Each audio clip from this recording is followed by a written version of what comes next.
JOA मामले पर, क्योंकि सुप्रीम कोर्ट ने एक और आदेश पारित किया है, एक और फैसला सुनाया, और इस बार 447 यानी कि पोस्ट कोर्ट संख्या 447 पर सुप्रीम कोर्ट ने फैसला सुनाया। क्योंकि ये मामला जिस प्रकार से लिटिगेशन की ओर बढ़ता जा रहा है, पहले 556, 817, हालांकि 817 वाले बार बार कह रहे हैं हमारा कोई कसूर नहीं है, हमारे आप रिजल्ट डिक्लेयर कर दीजिए, हमें आप नियुक्ति पत्र दे दीजिए, बिना वजह से हमें लटकाया। लेकिन जिस प्रकार से सरकार ने सही ढंग से इस मामले को ना हाई कोर्ट में उठाया है, ना ही सरकार आगे इस पर एक अच्छी कार्रवाई कर पा रही है, इसी कारण ये मामला इस तरह लटक चुका है कि अब 447 वालों ने भी सीएलपी दायर कर दी है और हाई कोर्ट में ये केस एडमिट हो गया, माफ कीजिए सुप्रीम कोर्ट में ये केस एडमिट हो गया है। और 447 वालों ने अपनी सीएलपी में, अपनी पिटीशन में ये कहा है कि उनकी भर्ती भी आरएनपी रूल्स के तहत होनी चाहिए थी, क्योंकि 1470 पदों पर यह भर्ती की गई थी 447 की, और इसके लिए कैबिनेट में एक फैसला हुआ था। क्योंकि शुरुआती दौर की यह भर्ती थी, उस दौरान सभी प्रकार के डिप्लोमा को सरकार ने मान्य कर लिया था। बाद में कैबिनेट में मंत्रिमंडल की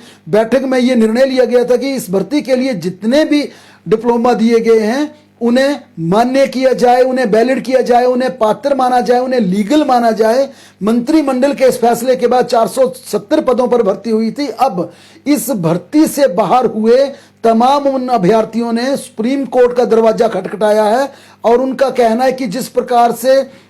सरकार ने फैसला लिया,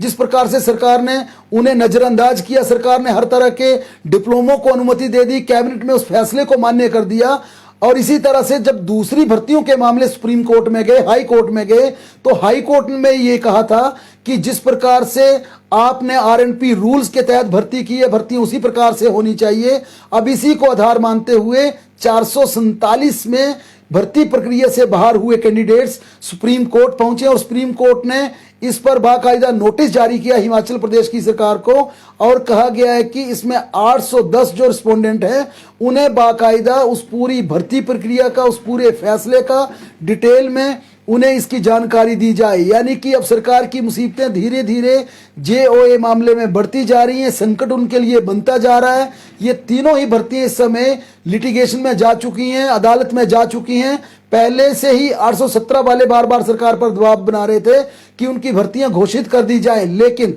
अब जिस प्रकार से 447 का मामला भी सुप्रीम कोर्ट पहुंच गया है, हालांकि इसमें भर्तियां हो चुकी हैं, लोग रेगुलर हो चुके हैं। 2018 में 1417 पदों पर यह भर्ती हुई थी और इन्हें अब कॉन्ट्रैक्ट पर भर्ती के बाद ये लोग रेगुलर भी हो चुके हैं। लेकिन इस भर्ती से बाहर हुए तमाम लोग अब ये गुहार लगा रहे हैं कि उन्हें न्याय दिया जाए, उन्हें कम से कम अदालत में उन्होंने ये दरवाजा खटखटाया है कि आरएनपी रूल्स के तहत भर्तियां की जाए। और यहां पर पेंच जो है वो डिप्लोमा को लेकर है। डिप्लोमा क्या सरकारी डिप्लोमा था या निजी किसी कंप्यूटर का डिप्लोमा था, किसी